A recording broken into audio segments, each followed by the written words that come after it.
Boa noite a todos os presentes aqui. Eu queria, agradecer a presença de todos que estão presentes, principalmente do nosso palestrante hoje, professor Dr. Marcos Lázaro Guerreiro, que vai falar um pouquinho das alterações histopatológicas na síndrome de Ehlers-Danlos. Então, Marcos, muito obrigado aí e passo a palavra para você, para que você possa iniciar a sua apresentação.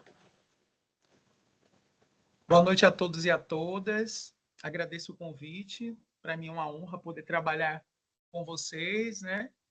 Nesse grupo que é um grupo hiper importante, um grupo de não só popularização da ciência, mas também um grupo que vem buscando fundamentar conhecimentos nas mais diversas áreas, a fim de obter esclarecimentos sobre a síndrome de Ehlers-Danlos. Eu faço parte do grupo NEIS, da UNEB, né? Que é coordenado pela professora Astria. E hoje me coube aqui falar sobre as alterações histopatológicas na síndrome de Ehlers-Danlos. Gostaria primeiramente de dizer que essa síndrome ela é uma síndrome, né, de expressão multigênica, né, de sintomatologias e de sintomas relacionados a uma hiperpolarização. Por isso o diagnóstico às vezes torna-se muito difícil, porque enquanto doença de expressão gênica ou doença gênica, ela pode ser apresentada já na fase precoce também como na fase mais tardia, isso aí dependendo da polarização e da expressão de alguns genes, tá? Aqui são os meus contatos, para quem quiser posteriormente entrar em contato comigo, contato do grupo, e vou seguir aqui. Com relação aos conceitos introdutórios, né?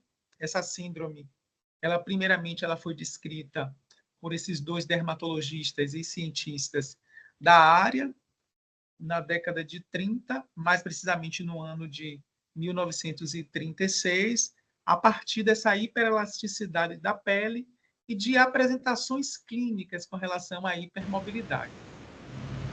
Durante algumas décadas, o diagnóstico e também a caracterização dessa síndrome foi dificultada por esse aspecto clínico tão diversificado, que hoje em dia, devido ao avanço das técnicas de biologia molecular e, nos casos mais gravosos, com as técnicas de imunohistoquímica e histologia, o diagnóstico ele é fechado mais rápido.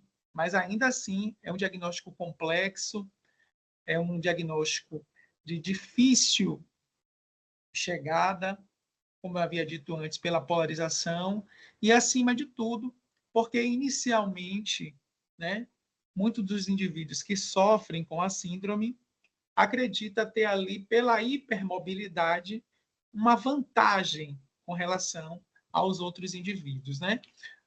Ainda estudando sobre a doença e em relação ao perfil clínico de expressão, muitos indivíduos começaram, por exemplo, na ginástica olímpica. Outros começaram fazendo modalidades de esportes ainda na fase infantil, que requeria mobilidade. Sendo que, com o passar do tempo, ou seja, com o passar dos anos, e com o requerimento, né, de aporte físico e estrutural, eles foram percebendo que, na realidade, eles não tinham uma vantagem, e sim uma desvantagem. Com relação aos conceitos introdutórios relacionados a essa síndrome, a síndrome de Ehlers-Danlos é um distúrbio do tecido conjuntivo, e aí, enquanto tecido conjuntivo, nós sabemos que ele abrange o maior grupo de tecidos corporais que nós temos em relação ao quantitativo, porque nós temos os conjuntivos propriamente ditos e temos os conjuntivos especializados. Sendo que o tecido conjuntivo está em todos os tecidos, porque ele é que dá sustentação e aporte à vascularização. Então, enquanto tecido, né, que dá suporte e vascularização, esse tecido ele é um tecido primordial para que órgãos e sistemas consigam trabalhar de maneira eficaz.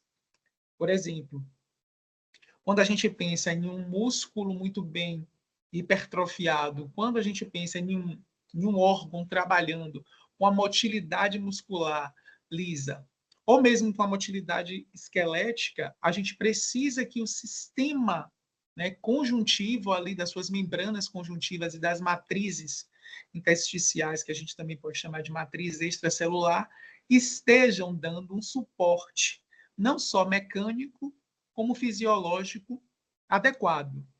E aí, por uma desestruturação da principal molécula que estrutura este tecido, que é o colágeno, esses tecidos acabam se tornando tecidos frágeis, levando a quadro de lesões constantes, evoluindo para inflamações crônicas degenerativas, que acabam levando esses pacientes a uma perda de qualidade de vida e uma perda funcional com relação às atividades teciduais.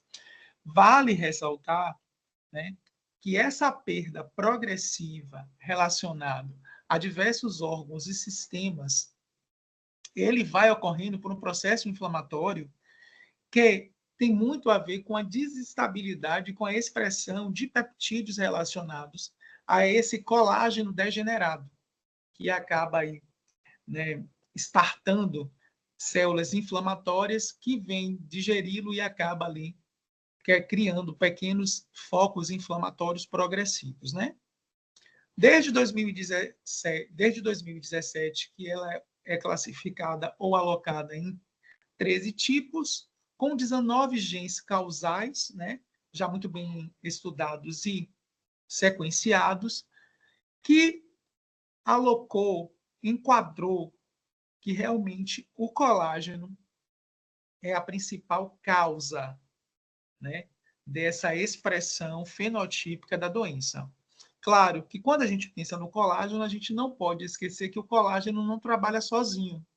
Então, nós temos outras proteínas de matriz extracelular e outras glicoproteínas que precisam de um arranjo colagênico perfeito para que elas possam dar a estrutura do tecido, já que a parte estrutural do tecido, né, precisa estar muito bem acoplada para que, por exemplo, as partes funcionais possam estar, né, fazendo o trabalho funcional que todo o tecido requer. Tá certo? E aí, claro, que como ela se trata de uma síndrome, você aí tem diversos órgãos e sistemas que vão sendo afetados. Quando nós pensamos em tecido, quando nós pensamos em uma fisiopatologia e numa histofisiologia tecidual, nós não podemos esquecer que o desarranjo de um tecido acaba comprometendo outro tecido. Como a gente pode dar aqui um exemplo, quando a gente pensa em uma dermatite, em uma inflamação começando na derme, a gente tem como consequência um desarranjo estrutural do tecido epitelial que faz o revestimento dessa derme.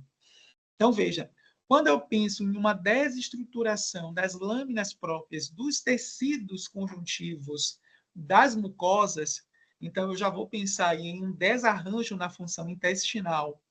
Quando eu penso num desarranjo de matriz associado às regiões subendoteliais vasculares, então eu já penso em uma fragilidade do sistema vasculatório. Então veja que, apesar de ser enquadrada como um erro na manutenção ou na síntese desse colágeno ou no arranjo dessa matriz, por o tecido conjuntivo compor esse tecido estrutural, ou seja, compor os estromas dos órgãos e tecidos, você acaba desenvolvendo diversas síndromes que nós vamos abordar aqui, as questões histopatológicas dela. Certo? Ainda dentro dos conceitos introdutórios, hoje nós temos aí alguns genes que já estão muito bem estabelecidos, que são genes que estão associados à biossíntese do colágeno, não esquecendo que essa atividade é poligênica, porque o colágeno é uma glicoproteína. Então, alterações relacionadas à expressão desse colágeno também interferem na sua ligação com a elastina, com os glicosaminoglicanos e com o ácido hialurônico, que compõem basicamente a parte, né, proteica dessas matrizes extracelulares. Então, pode parecer que é uma doença simples, né? Pode parecer que não é um dano tão complexo, porque a gente está falando ali de uma proteína, mas como eu sempre falo para meus alunos, nós não podemos esquecer que toda a parte funcional do nosso sistema corporal é dado por proteínas. Então, quando nós pensamos nas contrações musculares, são realizadas por actina e miosina, mas troponina, tropomiosina. quando a gente pensa nos mecanismos de defesa imunológicos, eles são programados por citocinas ou por anticorpos, que são proteínas. Quando nós pensamos nos mecanismos de defesa da pele, como a queratina, então, alterações proteicas levam a disfuncionalidade estruturais de diversos órgãos e tecidos, que é basicamente o que acontece nessa síndrome.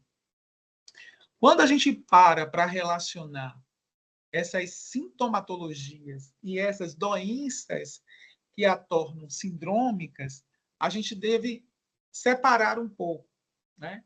Aquelas expressões menos graves das mais graves. Então, eu fiz um apanhado geral hoje, né? Relacionando aqueles sinais e aqueles sintomas relacionados aos tecidos que são menos gravosos e os mais gravosos com os acometimentos de aneurisma, né? Ressecção de aorta, AVEs e uma série de outros que são muito complexos. Inclusive, durante o meu estudo, eu vi um caso de uma paciente que não come há 2 anos. Ou seja, ela não consegue fazer ingesta alimentar diretamente pela via gastrointestinal devido a essa perda de mobilidade que o intestino dela passou a desenvolver, né? Começou com uma gastroparesia, né, com a dificuldade de fazer o esvaziamento gástrico, que evoluiu para uma perda de absorção devido a um desarranjo das lâminas próprias da mucosa intestinal. E também, né, das contrações musculares que são apoiadas ali nos endomísios, nos perimísios, que, né, na realidade, organizam essas fibras musculares. Com relação às características mais comuns, né, para você fechar um diagnóstico, para enquadrar dentro desse fenótipo, né, a hipermobilidade, com toda certeza, a hiperextensibilidade da pele e a fragilidade tecidual são as características mais fenotípicas ou as características mais comuns, já que o diagnóstico ele envolve aí uma tríade de exame físico, né, exame genético, mais o exame histopatológico em alguns casos. Então, você tem o histórico clínico do paciente, você vai ter aí a questão de fazer essa análise, né, através de exames, para que você consiga fechar um diagnóstico mais preciso, que muitas vezes, como a própria professora Astria, na sua primeira apresentação aqui, deixou claro, que muitos pacientes ficam, né, indo de médico a médico, tentando fechar um diagnóstico que, por ser sindrômico, a gente sabe que é difícil de ser fechado. Por quê? Porque como ele apresenta sinais e sintomas que são muito polarizados, então, muitas vezes, aquele médico ele não tem aquela capacidade, né? Não só técnica, mas de vivência, porque em ciência a vivência é fundamental, nem tudo é só o conhecimento, é a vivência dos casos também que nos fazem ficar mais acurado com relação a definir o problema. Então, a gente tem aí a hipermobilidade articular, que acaba, né, por agravar os mecanismos inflamatórios desgastantes das articulações, como nós vamos ver daqui a pouco, levando a um quadro de artrose precoce, ou seja, de desestruturação das cartilagens. Essa hiperextensibilidade da pele, que na realidade ela é fenotipicamente expressa, né, por lesões e dificuldade de cicatrização, principalmente porque o colágeno, junto com a elastina, os glicosaminoglicanos e os proteoglicanos, eles compõem a parte do reparo tecidual, sendo que o colágeno é a principal molécula estrutural para dar suporte a essas outras moléculas de matriz, e essa fragilidade tecidual que, como vocês estão vendo aí também, deixam cicatrizes atróficas, né? Aqui é um panorama de sinais e sintomas e de grupos afetados a partir de análises gênicas de genes relacionados às mutações associadas à síndrome do Ehlers-Danlos e da hipermobilidade. Como vocês podem ver, ele afeta todos os órgãos e todos os sistemas, né? Então, é realmente uma síndrome de caráter debilitante, como o professor Paulo Roberto abordou no mês passado. de dificuldade com relação à qualidade de vida, de comprometimento das funções psicossociais, porque esse paciente, aos poucos, ele vai perdendo, né, qualidade de vida para essa distensão de pele, para esse agravamento vasculatório e também para essas dores crônicas. Não podemos esquecer, né, que em torno de uns 3 anos para cá ficou muito claro dentro da literatura científica que os músculos esqueléticos é que são as nossas armas anti-inflamatórias. Então, os músculos esqueléticos são os grandes grupos do nosso corpo que precisam estar sempre muito bem estruturados. Só que eles dependem das membranas conjuntivas que acabam sendo afetadas. Então, muitos desses pacientes acabam desenvolvendo aí sarcopenias precoces e aí agravando o quadro não só de dor, como de inflamação sistêmica, que com toda certeza será abordado mais posteriormente em um outro momento, ou por mim ou por outro professor que consiga trabalhar esse tema. Dentro dessa linha de pensamento, né, da genética e da expressão desses genes, como você pode ver, o colágeno ele está aí dando estrutura e suporte não só para os órgãos do sistema, mas para o sistema músculo-esquelético, né? Já que, na realidade, apesar de ser estudado de maneira errônea, eu sempre falo isso, músculo e osso, o sistema é osteomuscular. Por que ele é osteomuscular? Porque estudos já comprovam, né, que quando você hipertrofia o músculo esquelético, você força um aumento de densidade óssea e você força um aumento de fortalecimento ósseo. Então, como você vai tendo essa atrofia precoce da musculatura, você também acaba fragilizando mais esses ossos. Não quero aqui que fique confuso no entendimento que esses ossos eles já são frágeis, por conta de que nós sabemos que a hidroxiapatita, que é, né, a molécula bioquímica que vai se juntar ali com os íons de cálcio, com essa matriz orgânica que é de base colagênica, para dar a firmeza do osso, já tem um grau de comprometimento devido a essa não boa síntese, né, ou estruturação do colágeno. Mas o fato desses pacientes perderem musculatura, isso agrava, isso amplifica essa fragilidade óssea. Seguindo, né, nós temos alguns critérios que foram baseados nesses critérios, então, que eu fiz essa abordagem histopatológica, já que esses critérios são critérios que estão dentro da escala de Bridgeton e também estão aí dentro dessa escala que leva aí um grau de funcionalidade relacionado, então, a essas expressões fenotípicas. Então, como vocês sabem, existe essa elasticidade ou essa pele aveludada, né? Existem essas estrias inexplicáveis, essas pápulas caudais, né? Hérnias abdominais, cicatrizes atróficas, prolápsios pélvicos, né? Ampliamento dentário. E aí eu fiz todo esse panorama. Eu peguei esses critérios, que foram critérios já estabelecidos para a escala ou para esse score, e fui trabalhando para que a gente pudesse aí ir desmistificando e esclarecendo, né, a importância de uma matriz extracelular muito bem fundamentada. Como vocês podem ver, aqui tem um grau de expressão desse gene, né, esse COL5A1, relacionada ao quê? Aos subtipos, que hoje são 13, mas que alguns são mais frequentes, como todas as doenças gênicas, né, de maior frequência dentro da população. Então, né, o SED clássico, ou Erlindano clássico, ele tem essa fragilidade de pele, cicatrizes atróficas, hipermobilidade articular, luxações articulares, hematomas, né, de fácil extensão. As hérnias, eles estão associados a esses genes e ele afeta a estrutura primária do processamento do colágeno. Ou seja, ele afeta diretamente essa matriz extracelular, tá? Né? O SED de estilo clássico, que é uma variante, já tem fragilidade da pele, hipermobilidade articular, luxações articulares comuns, hematomas frágeis, deformidade de pés, né? Edema periférico, e aí nós sabemos que existe uma relação direta entre a matriz extracelular, ou seja, o interstício vasculatório, e a estrutura desses vasos, né?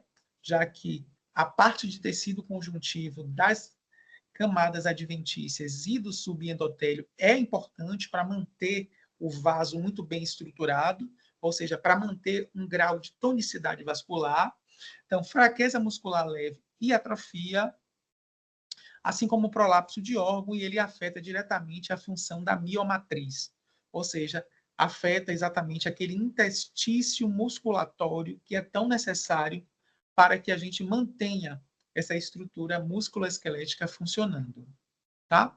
Aí tem um panorama de outros que eu coloquei aqui, porque esse material ele fica disponibilizado para que depois vocês possam estar aí acessando, para que depois vocês possam aí estar consultando e quem tiver interesse possa estar estudando. Então aqui tem, né, o aspecto clássico da síndrome, aqui tem o grupo de genes envolvidos e aqui tem o fenótipo tecidual, que eu não vou ficar discutindo pelo tempo que a gente tem, que não é um tempo tão grande, é um tempo de 1 hora, então não vou ficar aqui abordando cada gene, como esses genes são expressos, mas depois, quem quiser, eu deixei os meus contatos, podem entrar em contato comigo.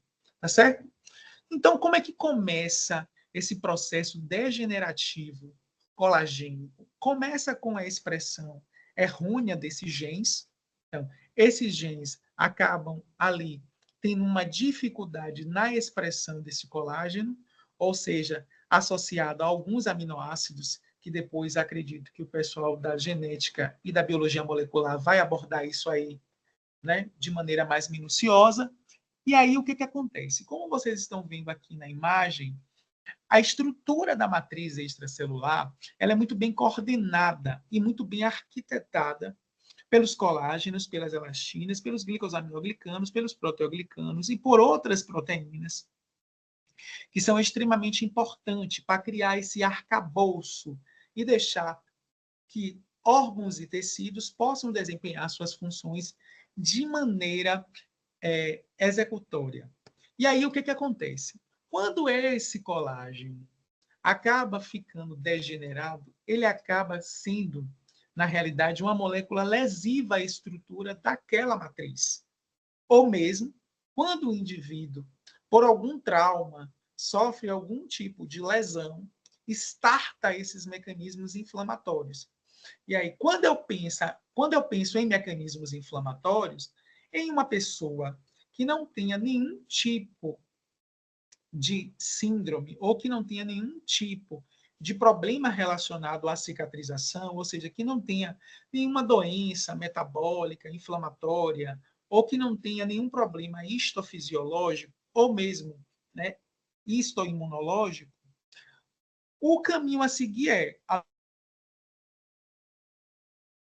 processo inflamatório com o objetivo de eliminar o agente agressor e aí automaticamente induzir o reparo tecidual, que pode ser regenerativo ou cicatricial, e aí o tecido voltar, se é um tecido com capacidade regenerativa, ao seu status inicial, ou seja, realizar tanto morfologicamente como fisiologicamente suas funções, e se for um tecido que não tem a capacidade de se regenerar, ou pela sua própria origem não regenerativa, ou mesmo pela extensão da lesão, formação de uma cicatriz. Então veja que o processo inflamatório ele é importante para fazer o reparo tecidual e eliminar esse agente agressor. Então, nesses indivíduos que têm essa desestruturação colagênica, esse colágeno ele acaba sendo um agente lesivo. Por quê? Ele acaba sendo uma proteína que está ali desestabilizando a matriz. E como ela desestabiliza a matriz, automaticamente ela desestabiliza a estrutura molecular e bioquímica de outras proteínas, induzindo um processo inflamatório crônico progressivo que pode cursar com apoptose de algumas células e com necrose nos casos mais gravosos.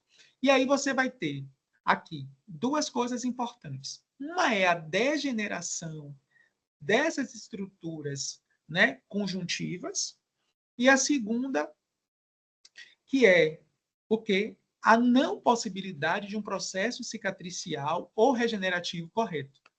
Então, nós sabemos que a pele, dependendo da extensão da lesão, ela faz uma regeneração, porque os epitélios eles são regeneráveis, né? A matriz extracelular, ela também é regenerável, desde que você não perca a parte estrutural ou o estroma dela.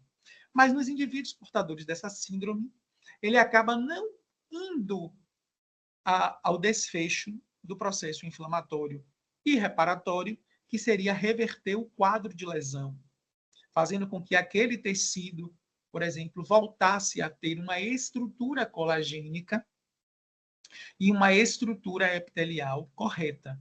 Então, ele acaba desenvolvendo aí cicatrizes atróficas ou cicatrizes, né, aveludadas, sem aquela característica esperada dermatologicamente falando.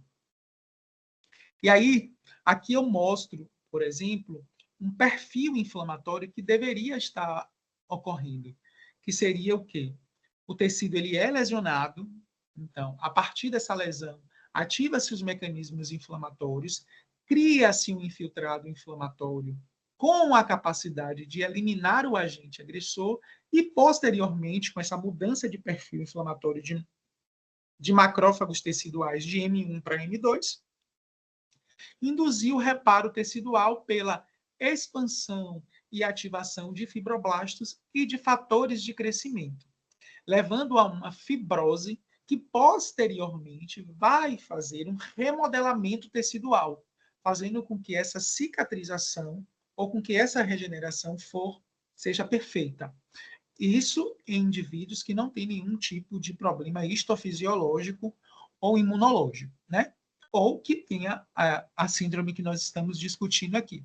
Como vocês podem ver aqui, a derme tem na sua maior quantidade colágeno, e esses colágenos, eles são colágenos de diversos tipos, porque os colágenos são isoformas proteicas de glicoproteínas, e como você pode estar vendo aí, ó, você acaba criando um tecido de granulação, que é um tecido que prepara essa matriz tecidual para um bom funcionamento dos órgãos e sistemas, sendo que esse tecido de granulação, ele acaba nesses pacientes ficando comprometido por conta da não estruturação ou da não eficácia do trabalho funcional dos colágenos.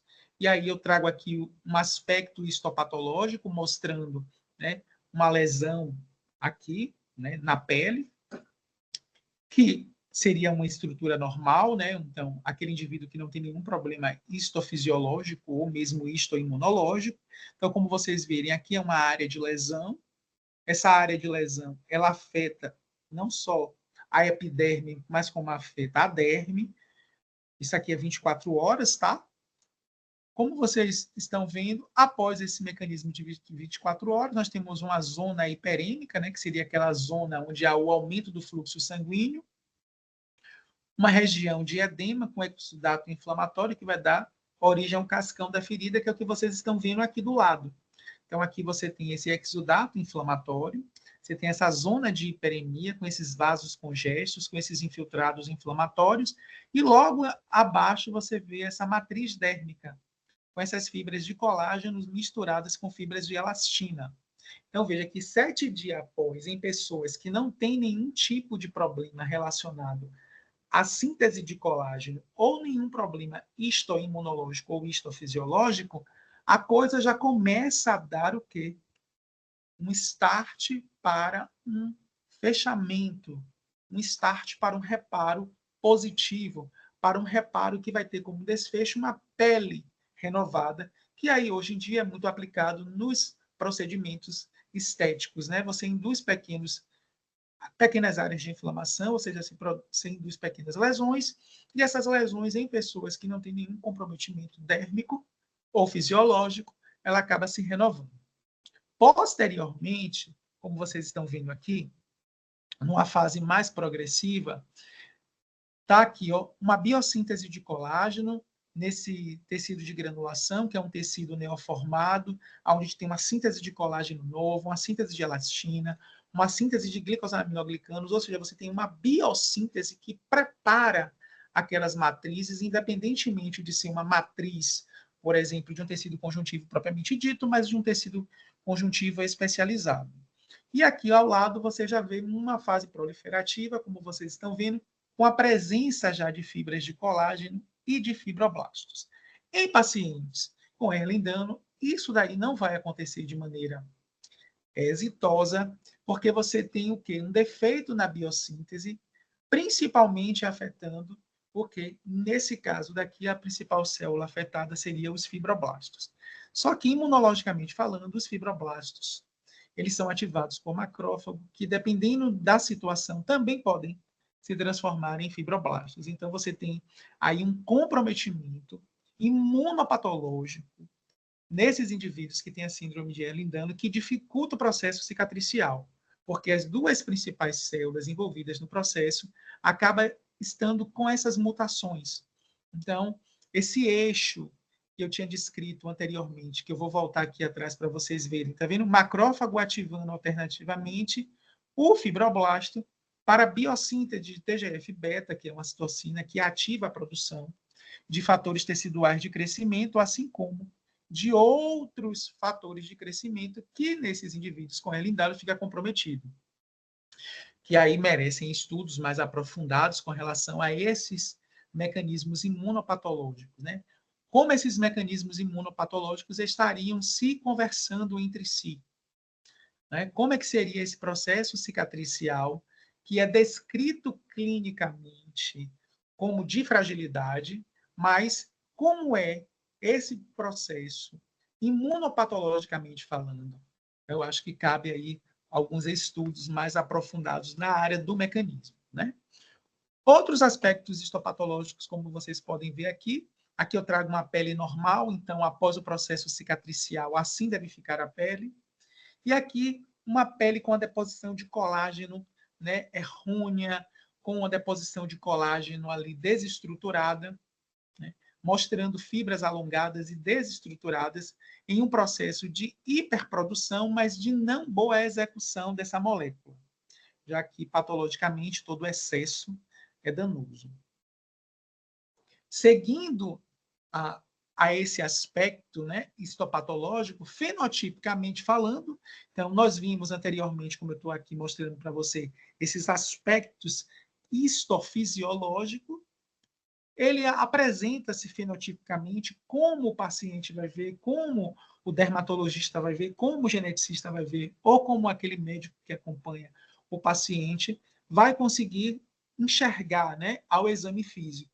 Então, são essas cicatrizes atróficas, polarizadas, né, difusas, de caráter não homogêneo, ou seja, uma variabilidade que vai de hiperpigmentação a hipopigmentação, com bordas salientes ou com bordas difusas. Então, você tem um padrão de cicatrização que foge todo aquele mecanismo cicatricial já muito bem padronizado.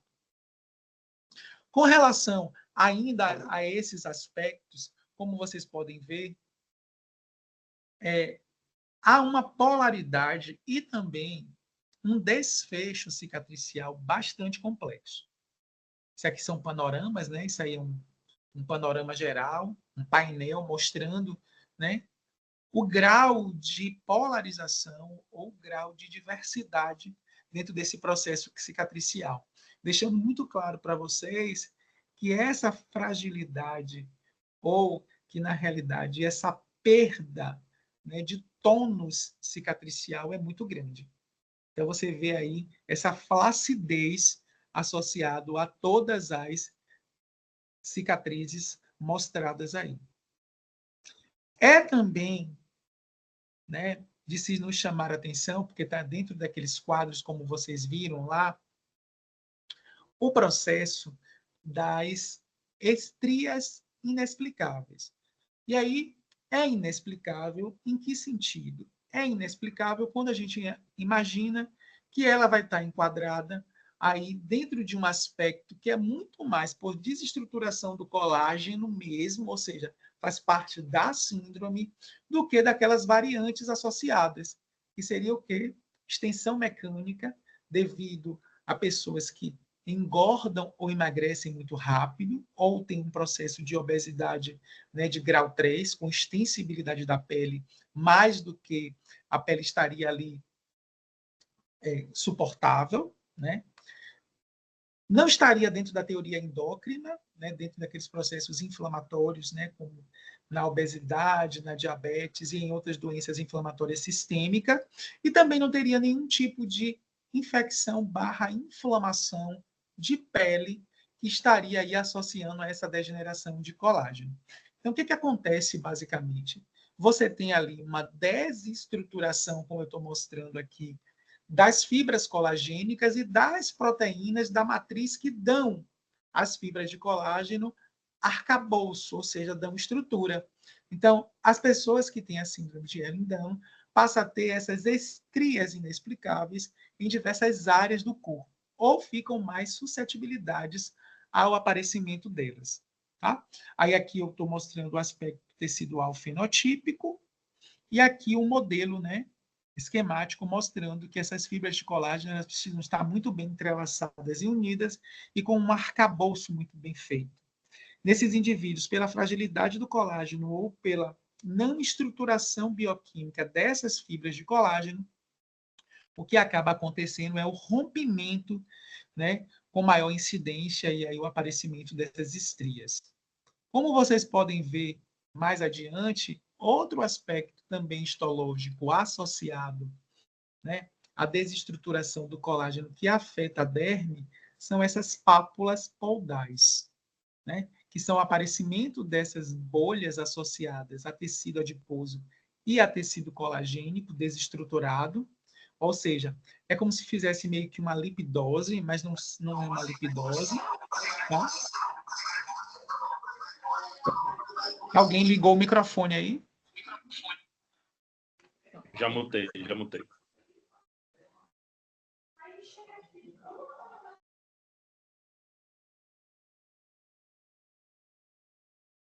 O seu está mutado, Marquinhos.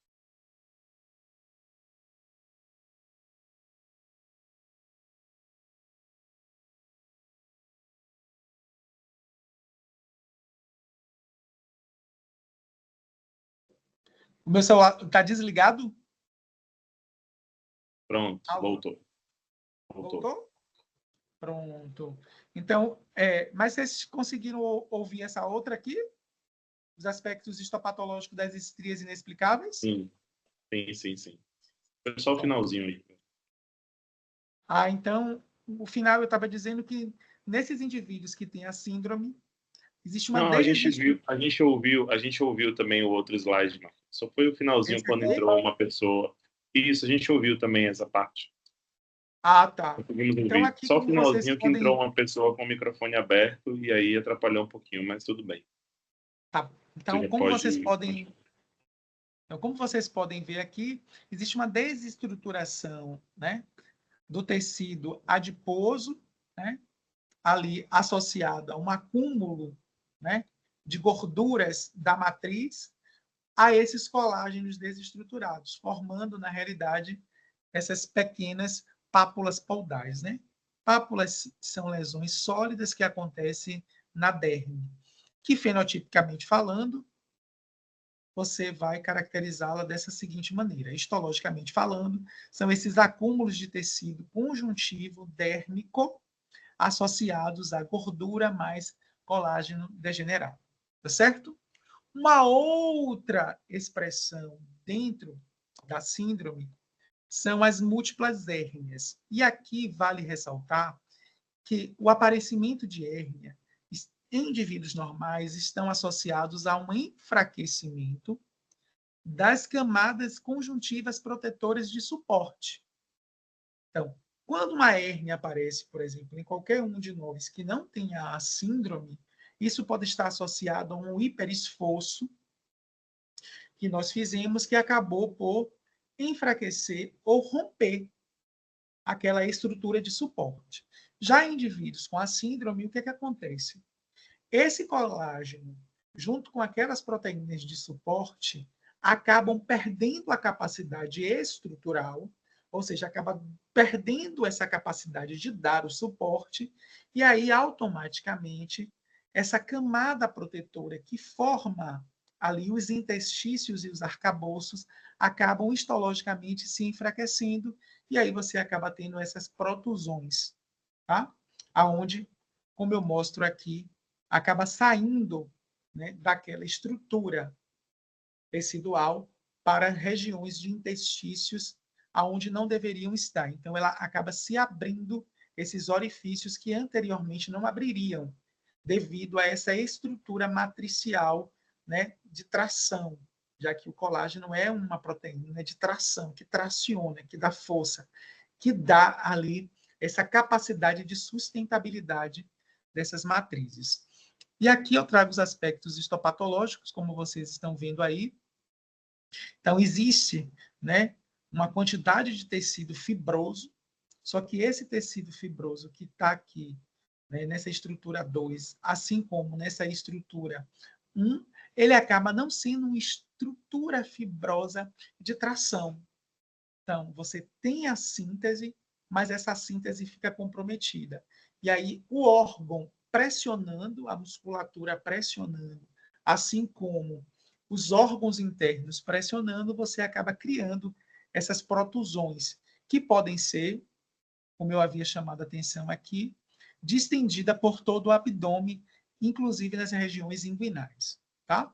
Aqui no maior aumento vocês também conseguem ver, né, essa fotomicrografia, ou seja, utilizando agora um marcador para colágeno, já que histologicamente falando a gente tem marcadores para colágeno, como os tricômios e como os picrocílios, que acabam aí demonstrando, como vocês estão vendo aí, essas deposições de colágeno associadas. O que é importante salientar são esses vasos congestos. Vaso congesto sempre nos indica áreas ou inflamadas ou áreas de lesão. Então, naquelas áreas a gente tem ali uma lesão crônica, degenerativa, de perfil irreversível, ou seja, que vai caber ali procedimento cirúrgico, não tem reversibilidade. Então você acaba ali, na maioria das vezes, quando você não faz a intervenção no tempo certo, criando, né, áreas de necrose e ulceração. Aqui é uma das coisas que podem acontecer, né, por esse enfraquecimento, por esse não suporte do colágeno, que seria esses prolapsos de assoalho pélvico, que alguns indivíduos podem cursar. Acredite, essa ainda não é os sintomas mais gravosos, eu deixei os sintomas mais gravosos para o final. Então, isso são sinais, isso são sintomas e aspectos fenotípicos que podem acontecer já apenas em pessoas que têm uma síndrome de Ehlers-Danlos menos severa, tá? Porque isso aí vai depender exatamente do quanto aquela pessoa elabora ou do quanto a atividade ela faz. Então, veja que pode parecer, né? E eu sempre falo isso para os meus alunos, às vezes a gente não dá importância para uma proteína, né? Mas veja o quanto a desestruturação de uma proteína é capaz de mobilizar toda uma estrutura corporal. Então, alguns indivíduos sofrem prolapso de assoalho pélvico, né? Que ele é definido como relaxamento ou enfraquecimento dos mecanismos ligantes do tecido conjuntivo aos músculos, já que a gente sabe que o ligamento liga o tecido muscular aos músculos e ao tecido ósseo, então acaba se perdendo. E aí muitos indivíduos acabam tendo um prolapso geral, aonde você vê aí todos esses órgãos do assoalho pélvico, como bexiga, uretra, intestino, reto, e em casos mais gravosos, até mesmo o útero, né? Então, não é algo tão simples como, às vezes, as pessoas podem pensar que as pessoas que têm a síndrome, né, poderia estar falando. Outra expressão fenotípica, que aí pode também estar associada ao fechamento do diagnóstico, né, na hipermobilidade, seria também esse apinhamento dentário, com esse palato alto e estreito. Ou seja, existem alterações da arcada dentária, e aí faz todo sentido, né? Quando eu comecei a estudar isso me abriu a mente, porque a estrutura dentária, ela é basicamente, né, colágeno, né, com hidroxiapatita, né, calcificado. E toda essa parte da mucosa, né, que a gente tem dessa mucosa oral, né, onde a gente tem ali as lâminas próprias, a gente tem colágeno de sustentação. Então, toda essa parte, né, intraoral da nossa boca e toda essa parte do palato precisa de uma matriz colagênica funcionando muito bem, para que a gente possa aí ter uma boa arcada dentária, uma boa mastigação e uma boa formação de cavidade oral, que é o que esses indivíduos acabam não desenvolvendo. Também está associado a esses indivíduos o encurtamento gengival e deformidades da estrutura dental. Tá? Então, esse conjunto de sinais e sintomas fenotípicos, né, quando, né, o médico ou aquele geneticista consegue estar atento, então ajuda também no fechamento do diagnóstico, que é uma coisa que acompanha. Tá? Além da hipermobilidade, além da extensibilidade da pele, além de uma pele frágil, você também tem deformações de arcada dentária. Outra coisa que também pode ser vista como aspecto fenotípico, que tem caráter tecidual, por desestruturação das estruturas matriciais e ósseas, é essa aracnodactilia, que ela é classificada por esses dedos que se alongam, né, e com essa fragilidade articular. E a literatura chama, na realidade, como dedos de aranha, porque eles são muito compridos e eles não têm, né, aquela tonicidade ou aquela característica de dedos normais ou articulares. Então, isso também pode ser associado para o fechamento do diagnóstico.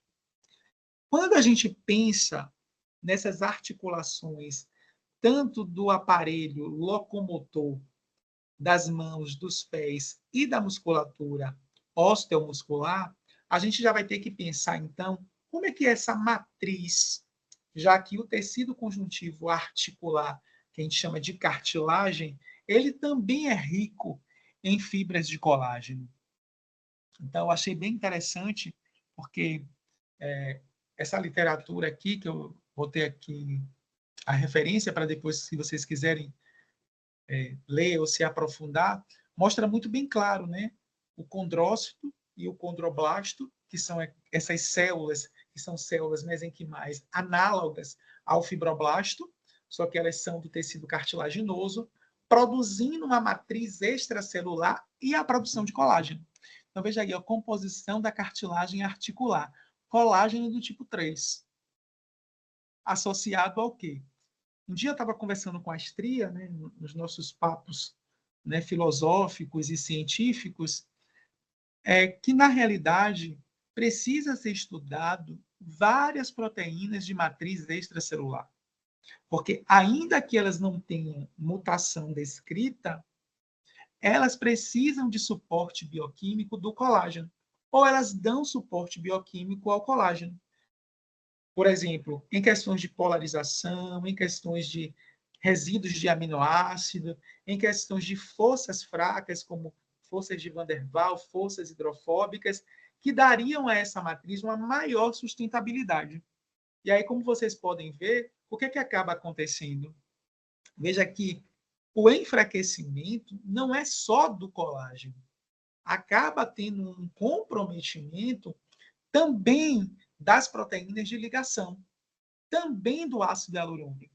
Porque quando eu comecei aqui a nossa discussão, eu comecei dizendo que a gente tem focado muito nos colágenos e tem esquecido daquilo que dá suporte aos colágenos. Então, cabe aí, né, estudos mais aprofundados relacionando a histofisiologia da matriz relacionada não só a essa desestruturação colagênica. E aí o que acontece? Nos casos de artrose, né, em coluna cervical e joelho, o que você tem? Uma desestruturação desses colágenos do tipo 2, desestruturação dessas proteínas de ligamento, desestruturação do aporte do ácido hialurônico, que vai startar um mecanismo inflamatório crônico que acaba fazendo um desgaste dessa cartilagem, como vocês estão vendo aqui. Então, esse desgaste de cartilagem acaba, né, sendo muito mais precoce nesses indivíduos com a síndrome, porque nós já sabemos, né, que as cartilagens realmente ela tem baixo poder de regeneração, mas no caso dos indivíduos portadores, essa desestruturação de matriz e de arcabouço acaba levando aí a uma osteoartrose, né, precoce. E aí a gente não pode esquecer que, na realidade, essas cartilagens articulares, elas evitam o choque ósseo. Então, esses indivíduos cursam com dores. E aí, a gente já pode fazer essa associação para essas dores que esses indivíduos acabam tendo nessas articulações, devido a essa desestruturação que a gente tem ali dessas cartilagens.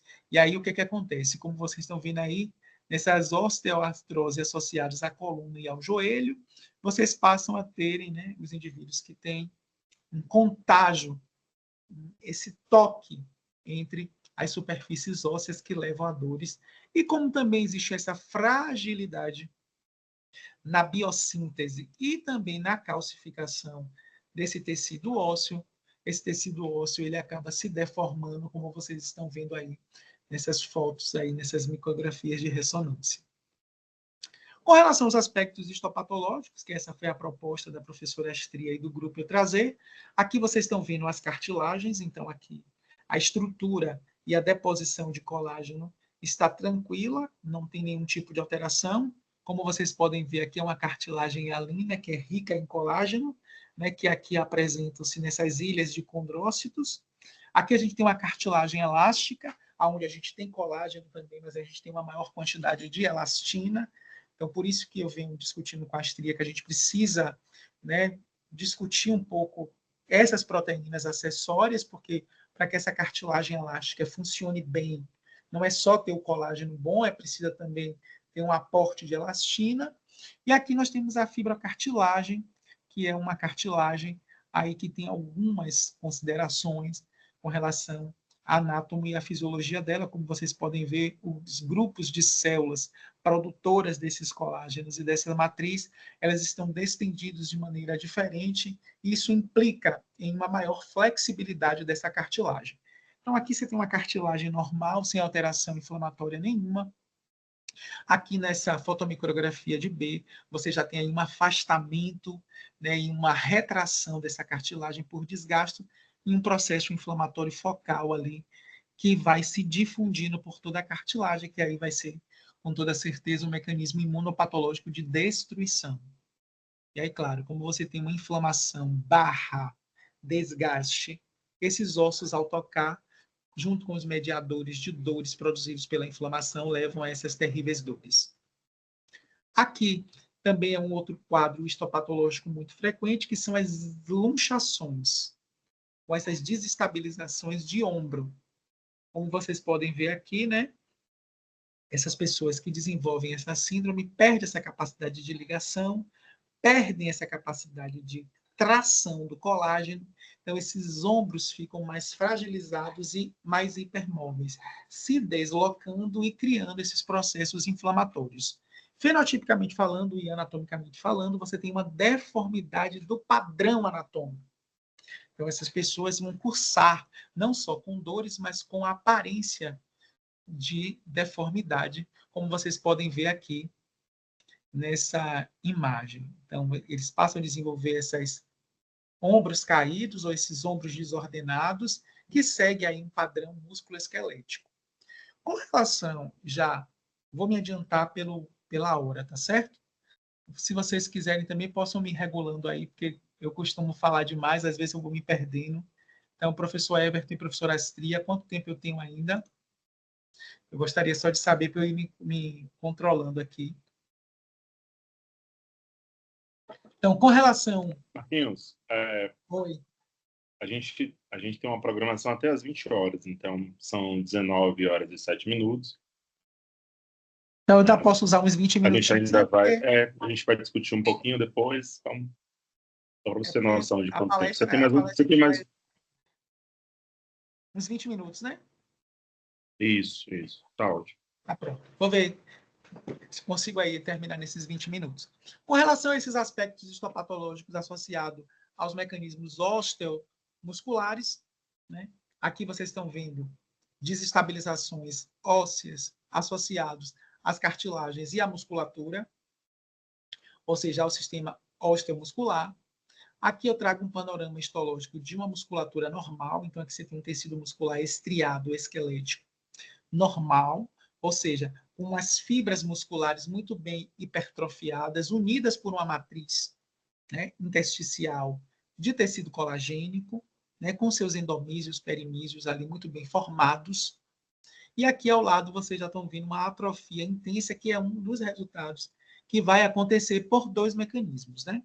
Primeiro mecanismo clássico, como vocês estão vendo aí, existe uma infiltração de tecido conjuntivo fibroso desorganizado. E aí a gente tem que atentar-se para duas coisas. Essas membranas conjuntivas que revestem a musculatura, elas têm como função dar suporte e nutrição, porque é por ela que vem o sistema vasculatório. Então, se a gente pensar nas fragilidades vasculares que esses indivíduos vão desenvolver, como eu vou abordar lá na frente, histologicamente falando, esses indivíduos vão ter o quê? Um menor aporte de perfusão sanguínea.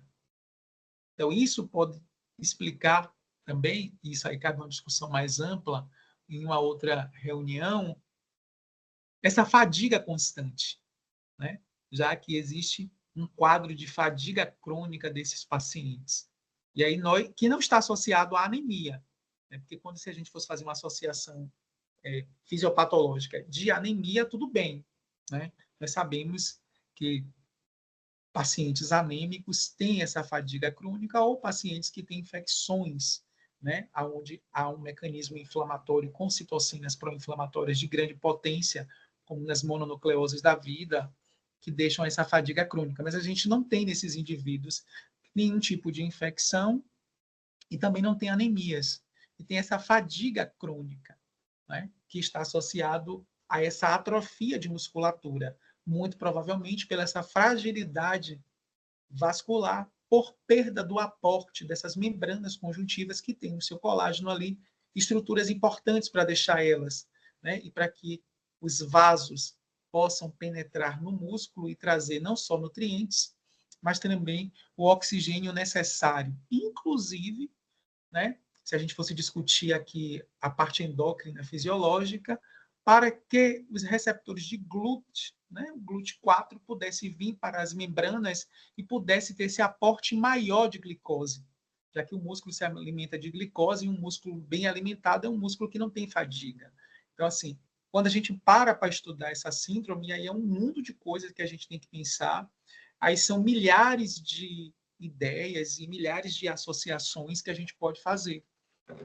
Como vocês podem ver aqui na imagem, você vê um sistema vasculatório comprometido, já que a fibrose intersticial ela acaba produzindo, né, verdadeiras barreiras proteicas de tecido que impede com que os capilares, que as arteríolas que compõem essa microcirculação possa dar esse suporte à musculatura. Então esses indivíduos eles acabam evoluindo para essas atrofias, tá? Ou para essas degenerações osteomiomusculares. Aqui fica muito claro para vocês, né? As fibras musculares elas vão atrofiando, então esses indivíduos eles vão perdendo força muscular. E aí, claro, se eu não tenho força muscular, eu me sinto fatigado. E também, se eu não tenho aporte energético, porque eu tenho um comprometimento do meu sistema vasculatório, eu não tenho como trazer essa glicose para dentro dessas fibras. Então, essa prostração também pode ser explicada. E aí, como vocês podem ver aqui nessas duas fotomicografias, nós temos fibras aqui hipertróficas e aqui nós temos fibras, né, atróficas. Aqui nessa HE, deixa muito bem claro, né, então fibras musculares normais associadas com fibras atróficas. Então aqui a gente tem essas hipertróficas, que são aquelas que ainda estão resistindo, e aqui a gente já tem grupos de fibras musculares que vão atrofiando. Lembrar que essa perda muscular ela é progressiva, porque, inicialmente, né, devido a esse menor aporte nutricional e vasculatório, elas começam, né, atrofiando, já que as atrofias são adaptações associadas ou à perda de estímulo, à perda de inervação ou à perda circulatória, mas que chega um determinado momento que ela acaba entrando em apoptose, então você acaba perdendo essas fibras mesmo musculares e aí o indivíduo acaba entrando naquele quadro de não possibilidade ou de fraqueza muscular total, que já são nos casos mais tardios, né? Com relação agora, já entrando na parte mais cardiovascular, pacientes também com a síndrome podem desenvolver formas mais graves, como o prolapso de válvula mitral. Sabemos que as válvulas estão na região endocárdica e que o tecido de suporte dela é um tecido conjuntivo. Ou seja, as válvulas, né, que são responsáveis ali pela passagem do sangue dentro do coração, assim como das nossas grandes veias, elas são formadas de tecido conjuntivo, colagênico e de elastina. E aí o que acontece? Nesse caso, há uma fraqueza do tecido da válvula, ou seja, esse colágeno que daria suporte ao tecido da válvula acaba não conseguindo suportar o que? A pressão feita pela bomba cardíaca. Então ele acaba fazendo esse prolapso, que nós vamos ter como consequência aí o que? Formação de aneurismas, arritmias, formação de trombos e, consequentemente, nas fases mais tardias, aí uma insuficiência cardíaca. Como vocês podem ver aqui, a relação histopatológica mostrando essa desestruturação, ou seja, essa atrofia dessas fibras de colágeno associadas a fibras elásticas. Então, o que acontece? A gente tem ali a produção de fibras de menor tração, a gente tem uma produção de fibras mais finas, com menos sustentabilidade, com menos capacidade de tracionar, ou seja, de suportar a pressão da bomba cardíaca. E aí esses indivíduos evoluem para esses prolapsos. E aí, isso também está muito associado, inclusive, tem mais ou menos uns 15 dias que eu fui dar uma aula de febre reumática. E aí a gente demonstra, né, para os nossos estudantes, né, que a cardite reumática crônica, pelo processo inflamatório, então ele acaba desestruturando essas válvulas, né, acaba desenvolvendo quadros de valvulopatias, que esses pacientes com síndrome de Ehlers-Danlos acabam desenvolvendo ao longo, né, da expressão da doença, ou seja, com o passar do tempo. Histologicamente falando, eu trago aqui para vocês, mais ou menos para que vocês que não são da área de saúde, ou para quem é da área de saúde, mas que não é da área de histopatologia ou de imunopatologia, possa estar entendendo o que está acontecendo. Então, veja, a pressão de ejeção da bomba cardíaca acaba fazendo com que haja um prolapso, ou seja, uma saída, uma distensibilidade por conta da elastina e devido à fraqueza do colágeno. Então, o colágeno não é capaz de sustentar a pressão, então faz esse prolapso, faz essa saída, como vocês estão vendo aqui nessa setinha. Quando a gente pensa na parte histológica, então a gente tem a válvula mitral aqui, com uma desestruturação de tecido, né? Ou seja, a matriz, o tecido conjuntivo propriamente dito dele, está desestruturado, com um tecido fibrinoide, ou seja, com um processo inflamatório, com comprometimento vasculatório. Ó, você tem um comprometimento dos vasos associados a um tecido de granulação e uma inflamação crônica difusa. Então, aí, o que é que vai acontecer? Esses indivíduos ficam mais propensos às endocardites, porque quando a válvula não funciona bem, bactérias que fez infecção de corrente sanguínea pode colonizar ali. Acidentes vasculares cerebrais, além de aneurismas. Então, aqui eu já trago o panorama do aneurisma, como vocês estão vendo.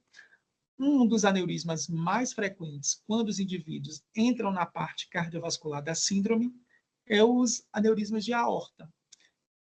Lembrando que inicialmente ele começa com essa dilatação da raiz da aorta, que evolui, né, para uma dissecção de aorta, que a gente já sabe que é um quadro grave, que na maioria das vezes o indivíduo acaba morrendo por falta mesmo de socorro ou pelo tempo a ser dado à cirurgia. Então, como vocês estão vendo aqui, a artéria, lembrar que as artérias elas podem ser elásticas ou elas podem ser musculares, mas ela tem um tecido subendotelial de colágeno importante, ou seja, a gente tem uma sustentabilidade para a região que fica ali, as células endoteliais, né? Então eu tenho ali a minha camada endotelial, que tem um suporte de uma lâmina de colágeno e de elastina e de outras proteínas que dão sustentabilidade, que dão tração.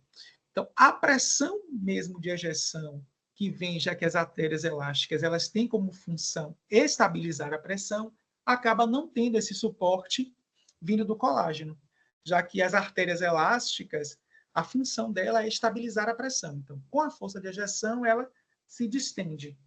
E aí, ó, eu aumento a área, diminuo a pressão. Mas o que acontece? Essa distensão ela é feita pela tração do colágeno e da elastina. Então, se o colágeno não funciona, não tem tração, então ela se distende demais, então ela faz uma dilatação aí que acaba criando uma instabilidade ou um distúrbio hemodinâmico focal. Quando a gente pensa nas artérias musculares, as artérias musculares, a função dela é por contração e bombeando o sangue para que a gente possa ter uma circulação exitosa. Então, voltando aqui, como vocês estão vendo, esses indivíduos, então, ficam mais propensos a ter essa dilatação da raiz de aorta, que segue com os aneurismas, que nada mais, nada menos do que dilatações. São dilatações que acontecem nessas artérias. E aí, como vocês estão vendo, um dos desfechos clínicos é essa dissecção de aorta. E aí, o que é que pode acontecer? Você pode ter uma infiltração de sangue muito grande para essa cavidade, que posteriormente pode se romper e esse indivíduo morrer por um quadro de hemorragia interna devido a uma hipovolemia.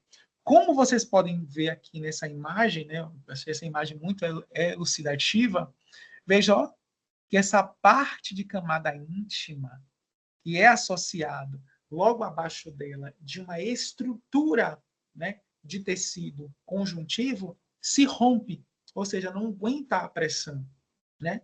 O local da dissecção, ou seja, o local que houve essa ruptura. E aí essa ruptura acaba comprometendo, né, esses indivíduos. Aí aqui são aspectos, né, macroscópicos, aqui são os aspectos histológicos, veja, né, essa área de vasocongestão com hemorragia, e aqui são aspectos macroscópicos dessa dilatação de aorta, que são nos casos mais gravosos. O que esses indivíduos também podem ter? Já que uma das expressões ou uma das sintomatologias associada à síndrome são as hemorragias. Tá? Então, aqui, por definição, hemorragia é a perda ou extravasamento de sangue, né, do sistema vascular.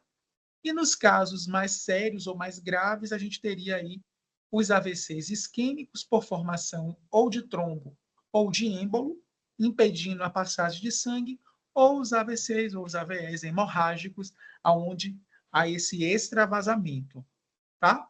Não vou discutir agora a diferença entre eles dois com relação à formação do trombo ou a ruptura, porque não daria tempo. Eu posso fazer isso em um outro momento, que a gente possa discutir só fragilidade vascular na síndrome.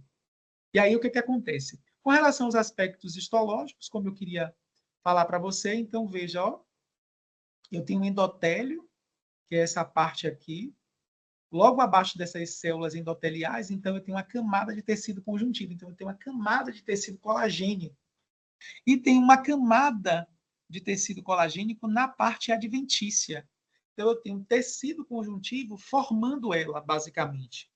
Ou seja, eu tenho no final e logo após o início, tecido colagênico. E no meio eu tenho um tecido musculatório, que é o tecido que vai dar ali a capacidade de contração e relaxamento.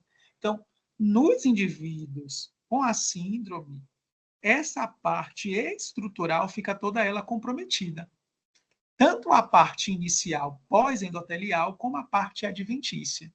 Então, esses indivíduos passam a ficar mais sujeitos a esses graus de hemorragia, que pode ser tanto em pequenos vasos, arteríola como em grandes artérias. E aí, fenotipicamente falando, quando é internamente, é mais difícil de você perceber. Mas quando isso traz aspectos dérmicos ou aspectos morfológicos, é mais fácil, que aí são aquelas equimoses, hematomas, púrpuras e petequias, que aí são clássicos desses indivíduos, né? Por esse enfraquecimento vasculatório, ele acaba tendo essas equimoses, que são essas coleções de sangue que se acumulam no tecido dérmico, ou seja, naquele tecido que vem logo abaixo da epiderme. Outros aspectos que nós podemos ter também são o quê? São essas hemorragias pontiformes de menor extensão, como as petequias e as púrpuras. Gostaria primeiro de agradecer a todos vocês. Desculpe aí estar correndo no final, né? É porque na realidade eu acabo falando muito, apesar de falar rápido, eu falo muito. Aqui foram as referências utilizadas. E aí, se vocês quiserem depois, posteriormente, a gente pode conversar e estou aberto aqui às perguntas e ao processo discursivo da palestra. Obrigado a todos.